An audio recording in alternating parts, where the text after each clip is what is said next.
L'année 2017 a été marquée par les bonnes performances économiques au sein de l'UEMOA. Le taux de croissance de la zone, tiré notamment par un accroissement des investissements, devrait avoisiner les 7%.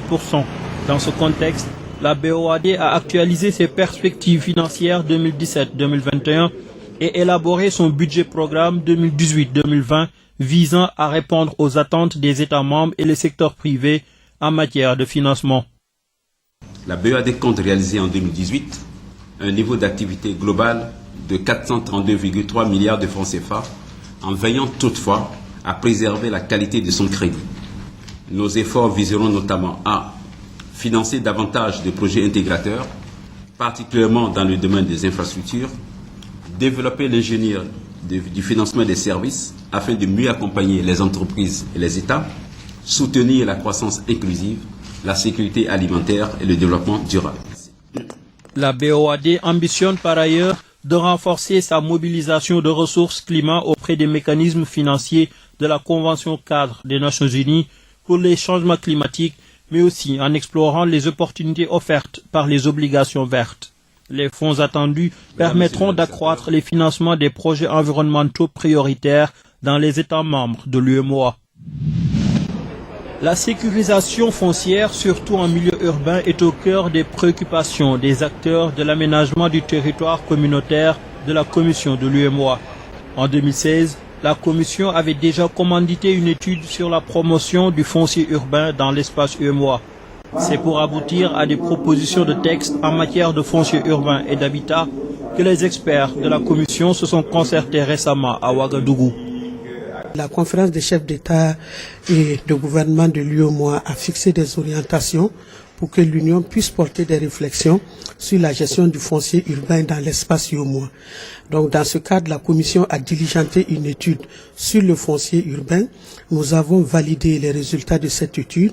Aujourd'hui, notre objectif est de réunir les experts des États membres, les experts des institutions régionales de l'espace UEMOA, telles que la BOAD, pour réfléchir ensemble sur les projets de textes communautaires qui pourront nous permettre de mieux gérer la question du foncier urbain dans l'espace UEMOA.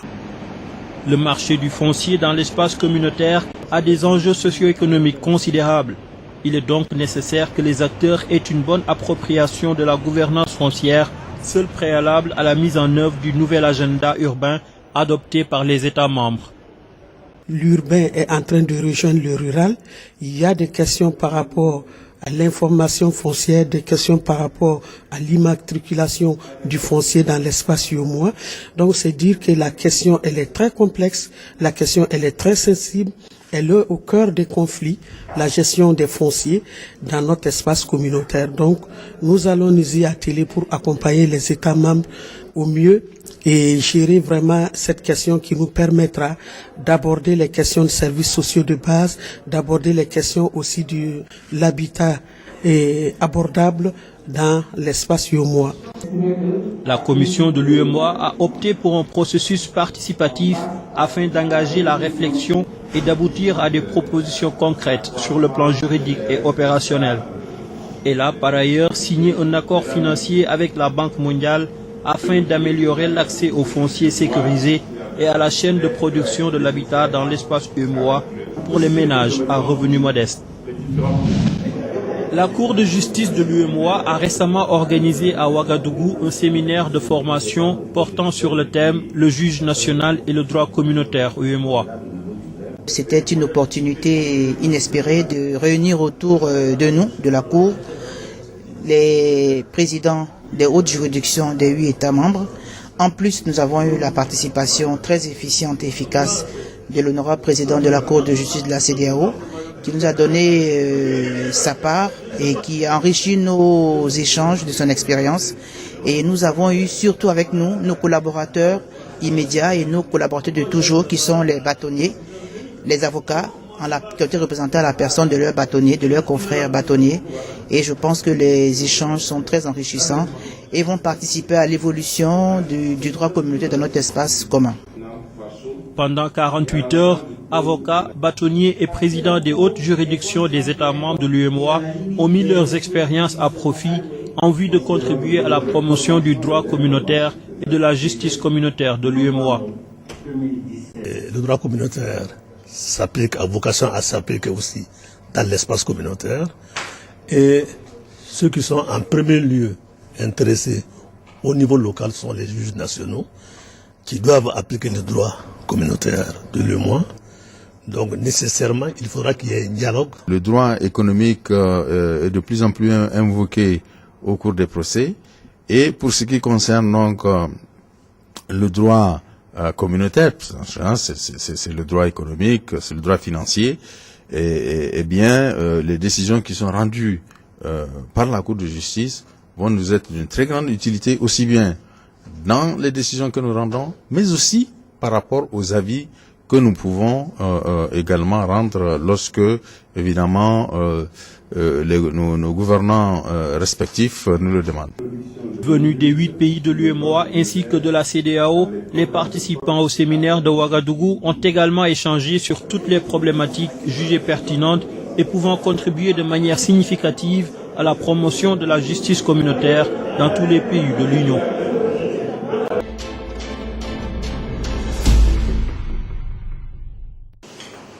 La métrologie est la science de la mesure et de ses applications. Elle intervient pour garantir la fiabilité des quantités et des volumes achetés ou vendus des produits de première nécessité et de rente. Il s'agit d'une science transversale qui s'applique dans tous les domaines où des mesures quantitatives sont effectuées. On distingue cependant différents aspects de la métrologie. En un mot, on a toujours tendance à définir en 3 domaines. Il y a la méthodologie scientifique qui s'occupe des questions des talents et de la recherche scientifique dans le domaine de la météorologie. Il y a la météorologie légale, c'est les aspects réglementaires, et il y a la météorologie au niveau industriel qui justement qui aide les industriels à améliorer la qualité de leurs produits et d'être compétitifs sur le marché et de faire des économies d'échelle en faisant des mesures fiables. À tous les niveaux des processus de production et de contrôle de la conformité, la métrologie participe à l'amélioration de la qualité des produits en vue d'assurer la compétitivité des entreprises. C'est la raison pour laquelle le Conseil des ministres de l'UEMOA a adopté le 25 septembre 2014 un règlement instituant un système harmonisé de métrologie dans les États membres. Ce règlement vise à contribuer à la facilitation des échanges par la réduction des obstacles techniques au commerce liés à la mesure et à la protection des consommateurs de l'Union. Il prescrit notamment, depuis le 1er octobre 2015, la mise en place d'une structure nationale de métrologie autonome chargée de mettre en œuvre la politique nationale et la réglementation en matière de métrologie. Au sein de l'espace UEMOA, l'harmonisation du système de métrologie est en cours, même si certains pays comme le Sénégal notamment n'appliquent pas encore les textes de l'Union en la matière. Nous constatons en réalité que le Sénégal est en retard par rapport à cette instruction de l'UEMOA demandant à tous les États membres de mettre en place un comité national en charge de la métrologie. Vous savez, en réalité, il y a plusieurs structures qui relèvent de ministères différents qui agissent dans le cadre de la métrologie. Donc, et qui sont chargés en réalité de l'infrastructure qualité. Il est bon, et c'est l'objet de la recommandation de l'UEMOA, de mettre en harmonie en réalité toutes ces structures autour d'un comité national. Et vous le savez, ça a été dit et redit, la météorologie est une science assez ésotérique entre guillemets, et c'est ce qui a fait qu'il y avait des préalables à la mise en place en réalité de ce comité. Et c'est pour permettre la vulgarisation des textes communautaires relatifs à la métrologie qu'un atelier national a été organisé récemment à Dakar. Pour pouvoir éradiquer tout ce qui peut avoir comme obstacle technique au commerce, il est bon qu'au sein d'une union qui se veut un espace d'échange de produits, que les instruments de mesure soient harmonisés. Donc c'est la raison pour laquelle la commission de l'UEMOA comme d'ailleurs l'y invite son traité fondateur, s'est attaché à cet important chantier, à savoir l'harmonisation de la métrologie.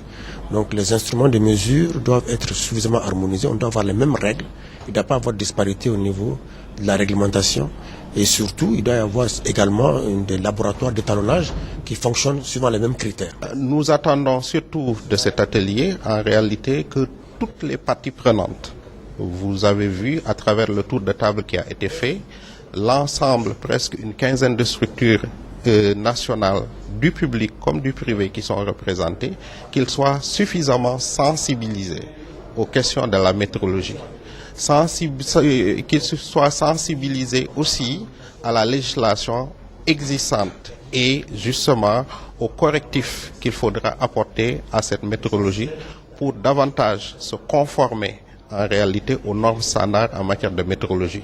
Parce que l'objectif final de la métrologie au sein de l'UEMOA, c'est de renforcer le commerce intracommunautaire, mais aussi hisser nos règles de commerce aux standards internationaux et aussi, par ce moyen, pouvoir davantage participer au commerce mondial.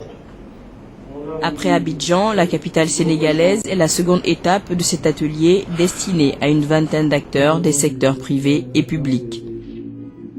Nos attentes sont importantes parce que des pays comme le Sénégal, nous avons accusé effectivement un grand retard. Il était question au niveau du diagnostic que la méthodologie était au niveau des textes vraiment le parent pauvre. Nous avons des textes qui datent de 1960 ou bien des textes qui datent donc de l'indépendance. Et aujourd'hui, cet arsenal juridique communautaire donc, nous permet de nous mettre à niveau. Et de ce point de vue, c'est très salutaire cet atelier pour nous. On parle de l'UMOA, je crois que nous devons parler du même langage. Que le Mali et le Sénégal parlent le même langage, point de vue poids, au bénéfice des consommateurs. Et je crois que cette dynamique-là est encouragée et qu'au niveau de la mise en œuvre, vraiment, à un instant T, il va falloir que tout le monde soit au même niveau, au niveau de l'Afrique de l'Ouest. Cet atelier national est un cadre d'échange et de partage de l'information relative au cadre communautaire de la métrologie dans l'UEMOA. À l'issue, la commission de l'UEMOA entend favoriser l'application effective des textes communautaires afin de permettre à la métrologie de jouer pleinement son rôle dans le développement économique et social au profit du bien-être des populations du Sénégal, mais plus généralement de l'Union.